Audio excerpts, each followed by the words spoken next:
Well, let me kind of give you the short version of what's going on the battlefield.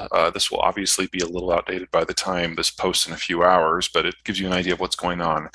There are three major thrusts: the Russians and the Belarusians. Belarus, by the way, no longer exists as a country. It has now been sublimated into Russia.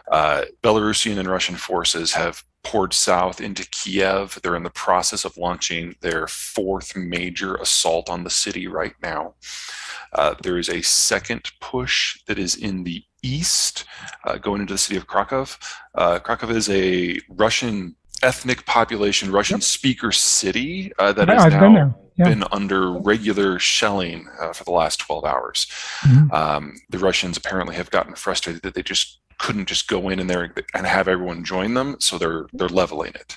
Yeah, it's awful. And then there's a third front in the south where forces from Crimea and forces from the secessionist enclaves in the southeast are joining together at Mariupol. That'll provide a land bridge for Russian forces all the way to Crimea, and then they can push very hard for the commercial capital of Odessa. With the fog of war and everything, it's really hard to say who's going to be successful when, but I would expect that third front to be the most important one for the next few days. Mariupol can't hold out much longer, and after that, all the forces that were dedicated to that will be able to pour towards Odessa, and Odessa doesn't have nearly the capacity to resist that Kiev and Krakow have. So I can see Odessa falling within a week, and if that happens, the Ukrainians have lost their major port and their primary way of getting large amounts of material in and out of the country, whether that is wheat for export or weapons for the war. After that, the Russians will probably do a couple north-south thrusts to chop up what's left of the Ukrainian army, and then we segue into the really, really brutal chapter of this. Once the Ukrainian army is defanged, this becomes a partisan conflict of guerrillas. And there are 45 million people in Ukraine. Russia has not fought a battle on this scale since the Second World War, and they have never fought an occupation war like this, with the possible exception of Afghanistan. But in Afghanistan, you have your population centers, and then there's not a lot else. Right. It's desert. Here it's farmland. So Ukraine is a forest of small towns and fields, and fighting a partisan war, well, ask the Russians, because that's how they've defended themselves in the past. So this is going to be a million plus, probably 2 million plus Russian troop occupation in an attempt to pacify this country. And it is going to be long, and it's going to be brutal, and it's going to be bloody. Let me give you the Russian case. I mean, obviously, ethically and morally, there's nothing that the Russians are doing that is beyond a... To be perfectly blunt, that argument's bullshit. Because the only way that the Russians can have the degree of security that they say they deserve is if they occupy and deny rights to a population that's larger than their own. Right. So the Russian position, which is not insane, is that Russia has been invaded dozens of times in its history. All of the invaders have come through the same 9 pathways, breaks in the mountains or between the ocean and a mountain range. And so the Russian position is we need to physically expand the footprint of our country until we reach those barriers and can plug those gateways. That is the only way we can be safe. Right. Well, not because it was a world power, although they don't mind that, but because the Soviet Union controlled all 9 of those gateways because it controlled all of those territories. Right. But the Soviet Union, when it fell, only had 300 million people. Russia today only has 140 million. And all those other territories combined, that's over 200 million people. Yeah.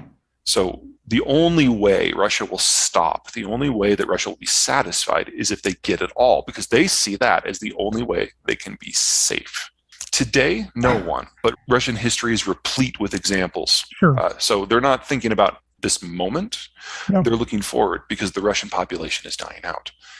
And if the Russians do not secure their beachheads, their gateways in the next few years, they will lose all military capacity to do so.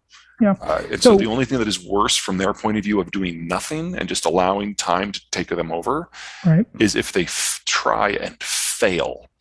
So if they move out, they get condemned, their economy crashes, and they still can't secure those gateways, then Russia ceases to exist less than a decade after that. You remember a few years ago when Trump was president, he went to the Koreans, the Japanese, and the Germans. They said, you need to increase what you're paying for as compensation for the bases by a factor of 5. The Germans said flat out no, and we're still dealing with the fallout from that. One of the reasons why our response to Ukraine has been so limited is Trump destroyed a lot of the intellectual and diplomatic and even physical infrastructure that was necessary. The Koreans dickered over the price, and they're paying the price for that now. The Japanese tipped us. And so Japan is in with the United States almost as if it was American territory. And if this war had happened 5 years ago, Japan would not be participating in the sanctions. Instead, they were the third country to sign up. They've realized what they need to do in the long run. They've found a security sponsor. They're paying us to remain interested. Well, Ukraine controls 1.5 of those gateways. So that's specifically what they're after here. With a lot of the other interventions in the past, whether it's in Georgia in 2004, Crimea in 2014, Nagorno-Karabakh last year, Kazakhstan this January, that allowed the Russians to get boots on the ground in many of these gateways. If they capture Ukraine in its total, they will now, or would, have access to 7 of them. You're getting pretty close to what they consider success. Yeah, I mean, none of the sanctions that are in place are enough to whap the Russians up the side of the head and give a second thought. But I am quite pleased that the West is not dead. We haven't been able to get NATO to agree to anything of substance, in my opinion, since 1987. And to have the strictest sanctions in human history in place, to have the Russian central bank shut off from all financial avenues, it can't access dollars or euros or yen or Aussie dollars or Swiss francs, even ones that they own are now beyond them. That is an amazing agreement. Like I said, it's not enough. The only sanction that the Europeans might have been able to do that would have made Putin blink heavily would have been just to say we will never buy any Russian oil and natural gas ever again. Could they even do that, though? Not without a lot of pain. Yeah. The Russians, based on which country you're talking, on average, it's 40% of their energy needs. And so if you were to get by without 40% of the energy you needed for the next year, your life would look very, very different. So I understand why the Europeans are trying to have their cake and eat it too, but it's not going to last. There is no way you have a war in a country as large as Ukraine, with as much infrastructure as Ukraine, and with the tactics that the Russians are going to have to use, and that energy is still going to flow. So one way or another this year, probably in the next few weeks, those energy flows are going to shut off anyway. That's not how they think of things. Russians pride themselves to a degree on privation, and the sort of people who would push back against the government are the kind that are eating the imported cheese. They're not the kind of people that are going to pick up a soldier and march, or pick up a weapon and march on Red Square. You're talking about the pro-Western elites, the more educated people, and those people are now trying to find a way out. And from Putin's point of view, he sees them as a net loss, so that's really not a problem. Right, but there's... he sees their departure as a net win. I said that back. All that's left is, I don't have the numbers firmly committed, I think it's about 120 billion in gold. That is of no use in domestic management. And then like 60 billion in yuan, which is yuan that the Chinese don't want back. So they're already there. They're already scraping metal. They're built domestically. It's entirely possible that they will find that they have some components or some weapon systems that they didn't adequately prepare for, and that will turn the war into more of a slog. But the Russians have 10 times the army that the Ukrainians do, and as so long as no one else launches an invasion of Russia proper or sends regular troops into Ukraine, they will win this. But the Russians have done this off and on for 70 years. And so all the people in the West who nuclear policy is a responsibility, they all perked up. They all looked at it very, very closely, and they're like, okay, nothing's really changed. It's just rhetoric. All of I think the term they use is muscle memory within the nuclear forces. Nothing has moved. This is just Putin being a bit of a prick. It's not something you should ignore, but it's also not something you should overly worry about. I think those are the top 3 categories here.